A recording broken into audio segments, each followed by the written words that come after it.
बिस्मिल्लाहिर्रहमानिर्रहीम। जी बेटा, आज 3.2 एक्सरसाइज स्टार्ट करेंगे। कॉन्सेप्ट हमारा चल रहा है बिजनेस मैथमेटिक्स का। चैप्टर नेम बिजनेस मैथमेटिक्स है। 3.1 कल मैंने कंप्लीट कर दी थी, क्योंकि पीछे कुछ लेक्चर्स एक दो नहीं हुए थे, तो मैंने कल 3.1 पूरी कंप्लीट कर दी थी। उसको आप देखिएगा। आज हम 3.2 स्टार्ट करेंगे। इसमें कॉन्सेप्ट है मार्क प्राइस और डिस्काउंट का, साथ सेल प्राइस है। तो मार्क प्राइस, जब भी आप कोई चीज़ लेने जाते हैं किसी मॉल वगैरह में, ख़ास तौर पर अगर आप कभी जाएं चीज़ लेने कोई, तो जैसे हाइपर स्टार वगैरह में, तो उसके ऊपर एक कीमत प्रिंट होती है। कीमत जो प्रिंट हुई हुई होगी किसी चीज़ के रैपर के ऊपर, या उसके साथ कोई टैग लटका हुआ है उस टैग के ऊपर। जैसे आप कोई सूट वगैरह लेने जाएं तो उसके साथ टैग लटकाए होते हैं, उसके ऊपर कीमत लिखी होती है। तो वो जो दर्ज कीमत होगी, दर्ज शुदा कीमत होगी, उसे मार्क प्राइस कहा जाएगा। लेकिन ये ज़रूरी नहीं है कि चीज़ उस मार्क प्राइस पर ही मिले आपको। बाज़ औक़ात तो कहते हैं जी रेट हमारे फिक्स हैं, तो उसी कीमत पर आपको ख़रीदना पड़ती है। लेकिन बाज़ औक़ात कोई डिस्काउंट ऑफ़र होती है, आपसे कहा जाता है कि सेल लगी हुई है, तो आपको 10% या 5% या 20% ऑफ मिलेगा, डिस्काउंट देंगे, छूट देंगे। तो कीमत में कुछ कमी कर दी जाती है, वो सेल प्राइस कहलाएगी। जिस वक्त आप उस पेमेंट करेंगे, जितनी की कीमत आप पे करेंगे, वो सेल प्राइस कहलाएगी। सो अभी हम मार्क प्राइस की अगर देखें डेफिनेशन, तो लिखा हुआ the price printed on the wrapper. The price printed on the wrapper of an article. Wrapper के ऊपर लिखी हुई कीमत जो होगी, या मैंने कहा कि रैपर अगर नहीं है चीज़ के ऊपर, तो कोई टैग वगैरह लगा होगा, उसके ऊपर कीमत लिखी होगी, वो मार्क प्राइस कहलाएगी। टैग प्राइस भी आप इसे कह सकते हैं। और बाज़ औक़ात ऐसे होता है कि कीमत ऊपर दर्ज नहीं होती, बल्कि एक लिस्ट प्रोवाइड कर दी जाती है सेलर की तरफ से। जो बेचने वाला है उसको उसकी तरफ से एक लिस्ट प्रोवाइड कर दी जाती है कि ये लिस्ट है, उस लिस्ट के ऊपर कीमतें लिखी होती हैं। तो आपने चीज़ सेलेक्ट करनी होती है, और कीमत जो है फिर वो लिस्ट के अकॉर्डिंग आपसे चार्ज की जाती है। तो उसे लिस्ट प्राइस कहते हैं। आम तौर पर जो फैक्ट्री वाले चीज़ बेचते हैं वो लिस्ट प्राइस के अकॉर्डिंग बेचते हैं, क्योंकि उन्होंने बहुत ज़्यादा बल्क में बेचनी होती है, तो हर चीज़ के ऊपर वो कीमत लिखना उनके लिए पॉसिबल नहीं होता। हज़ारों की तादाद में उन्होंने बेचनी होती है चीज़, तो वो फिर क्या करते हैं, एक लिस्ट बना लेते हैं। एक कोई पम्फलेट वगैरह हो सकता है, उसके ऊपर वो लिखी जा सकती है कीमत। कोई मेमो हो सकता है, उसके ऊपर कीमत लिख कर वो दे देते हैं। बहरहाल वो लिस्ट प्राइस कहलाती है। The price of an article given in the list provided by the factory is called list price. ठीक है। तो मार्क प्राइस बनती कैसे है? सेलिंग प्राइस और डिस्काउंट दोनों को जमा करके। यानी जिस कीमत पर हमने चीज़ को बेचना है, वो अमूमन हमें लगता है ना कि शायद वो नुकसान कर लिया उन्होंने, तो नुकसान नहीं होता। वो जितनी कीमत उन्होंने छोड़नी होती है वो पहले ही ऐड कर चुके होते हैं उसके अंदर डिस्काउंट के नाम से। बाद में वही डिस्काउंट हमें छोड़ देते हैं, हम खुश हो जाते हैं कि शायद कीमत कम हो गई, चीज़ सस्ती मिल गई। ऐसा नहीं होता।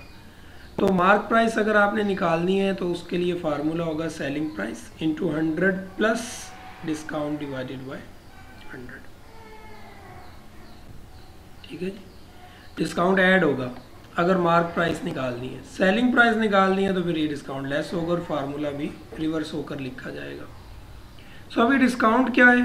डिस्काउंट ऑब्वियसली अब आपको, ये तो जर्नल से टर्म है, ये वो रिडक्शन है, कमी है कीमत के अंदर जो सेलर आपको या कस्टमर को दे रहा है at the time of selling the goods. The reduction in price by the seller to the customer is called discount. तो discount which is given at the time of purchasing, यानी जिस वक्त आप चीज़ को लेने गए थे उस वक्त जो डिस्काउंट आपको मिला वो ट्रेड डिस्काउंट कहलाएगा। और फ़र्ज़ करें कि आपने उससे वादा लिया था कि आप एक हफ़्ते के अंदर पेमेंट कर देंगे। अब जब आप पेमेंट करने गए उस वक्त उसने कहा जी 1% या 2% और आपको छूट देंगे हम, तो वो जो कमी अब हो रही है वो कैश डिस्काउंट कहलाएगा। Eight the time of payment अगर आपको डिस्काउंट मिल रहा है तो वो कैश डिस्काउंट कहलाएगा, और अगर eight the time of purchasing आपको डिस्काउंट मिला था तो वो ट्रेड डिस्काउंट कहलाएगा। सो डिस्काउंट अगर आपने कैलकुलेट करना है तो डिस्काउंट अगर कैलकुलेट, मिसाल के तौर पर कोई चीज़ है उस पर 1000 कीमत दर्ज है, लिखा हुआ 20% डिस्काउंट है, तो कैसे निकलेगा? डिस्काउंट की परसेंटेज को जो लिखी हुई कीमत या लिस्ट प्राइस है उससे मल्टीप्लाई कर दें। और अगर डिस्काउंट गिवन है, रेट ऑफ डिस्काउंट कैलकुलेट करना है, डिस्काउंट की परसेंटेज कैलकुलेट करनी है, तो डिस्काउंट मिलता है मार्क प्राइस के ऊपर। सो डिस्काउंट को MP से डिवाइड करें और 100 से मल्टीप्लाई करें तो डिस्काउंट की परसेंटेज आ जाएगी। इसी तरह एक फार्मूला यहाँ पर सेलिंग प्राइस का भी देख लें, फिर क्वेश्चन स्टार्ट करते हैं। सेलिंग प्राइस अगर निकालनी है तो उसके लिए फार्मूला है MP into 100 divided by 100 minus discount. 100 में से डिस्काउंट को लेस करें, 100 को डिवाइड करें उससे और फिर MP से मल्टीप्लाई करें तो सेलिंग प्राइस आ जाएगी। ठीक है जी, चलें अब आ जाए इधर। ये सॉरी फार्मूला बल्कि थोड़ा सा रिवर्स हो गया यहाँ पर, इसको करेक्ट करते हैं, नीचे चलें। Find the selling price. Selling price calculate करनी है when MP is equal to ₹728, discount 6%। 6% discount है, 728 रुपये जो है वो मार्क प्राइस है। ठीक है, 728 ₹728 मार्क प्राइस है और डिस्काउंट जो है वो 6% है। तो ये सेम क्वेश्चंस हैं, बस एक फार्मूला आपको जहन में रखना है। मार्क प्राइस गिवन है, रेट ऑफ डिस्काउंट गिवन है, सेलिंग प्राइस कैलकुलेट करनी है, ये हमारे पास आ गया फार्मूला। वो जैसे आप लॉस को लेस करते थे ऐसे डिस्काउंट को लेस कर दें तो आपके पास सेलिंग प्राइस तक आप पहुंच सकते हैं। मार्क प्राइस की जगह वैल्यू लगाएं, डिस्काउंट की जगह उसकी परसेंटेज लिखें 6, लेस करें 94, डिवाइड करें 100 से 0.94 आएगा, 728 से इसको मल्टीप्लाई करें तो आपके पास आंसर आ जाएगा 684.32। यानी जो कीमत लिखी हुई थी 728, वो चीज़ जब आप ख़रीदने जाएंगे तो आपको 684.32 रुपीज़ की मिल जाएगी। सिमिलर क्वेश्चंस हैं, अब ये देखें, इस क्वेश्चन पर आ जाए। मार्क प्राइस दी हुई है 2760, डिस्काउंट 5% गिवन है। मार्क प्राइस, डिस्काउंट, ठीक है। रिक्वायर्ड क्या है? वही सेलिंग प्राइस। सेलिंग प्राइस हमें रिक्वायर्ड है, ये देखें। तो सेम फार्मूला है, वैल्यू सिर्फ आपने रिप्लेस करनी है, तो ये तो अब रिपीटेड काम है, खुद से कीजिएगा। सॉल्यूशन आपके सामने आ गया। सेलिंग प्राइस आ जाएगी 2622, 2622। सिमिलर क्वेश्चन 3, थर्ड पार्ट है उसका। पॉइंट्स में दे दी मार्क प्राइस तो कोई बात नहीं, पॉइंट्स में हो सकती है।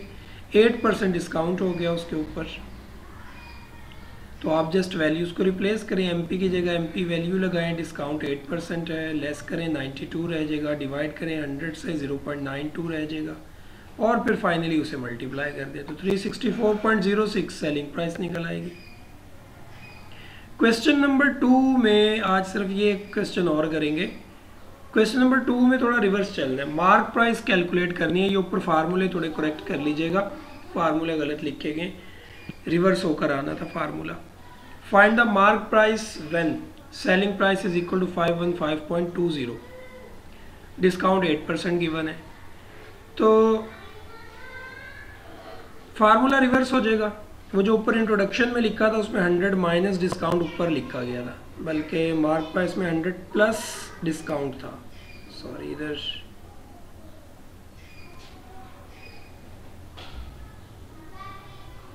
फार्मूला जो है यहाँ पर रिवर्स होकर आना था, जस्ट वो प्लस लिखा गया, होना माइनस ही था लेकिन नीचे होना था।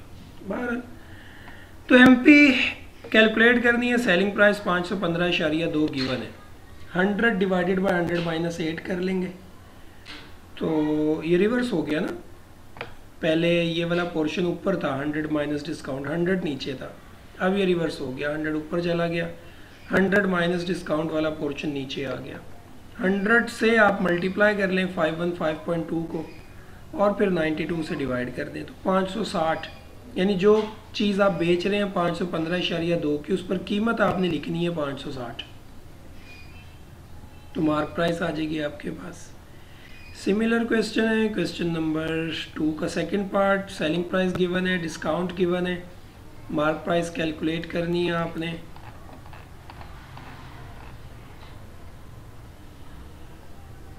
ये है बेटा इसका रिमेनिंग पार्ट। जस्ट फार्मूले में वैल्यू अप्लाई करें, 100 टाइम करें 858 को और 88 से डिवाइड करें, 975 मार्क प्राइस आ जाएगी। थर्ड पार्ट भी इसी तरह से है, खुद से देखिएगा। 2400 सेलिंग प्राइस है, डिस्काउंट 4% है। फार्मूले में इसे अप्लाई करेंगे तो हमारे पास ये मार्क प्राइस 2500 आ जाएगी। यही 2 क्वेश्चन हैं, रिपीट कीजिएगा। कोई इशू होता है तो मुझे व्हाट्सएप कर लीजिएगा। कल इंशाल्लाह इसको आगे चलाएंगे। आज के लिए इतना ही, अल्लाह हाफिज़।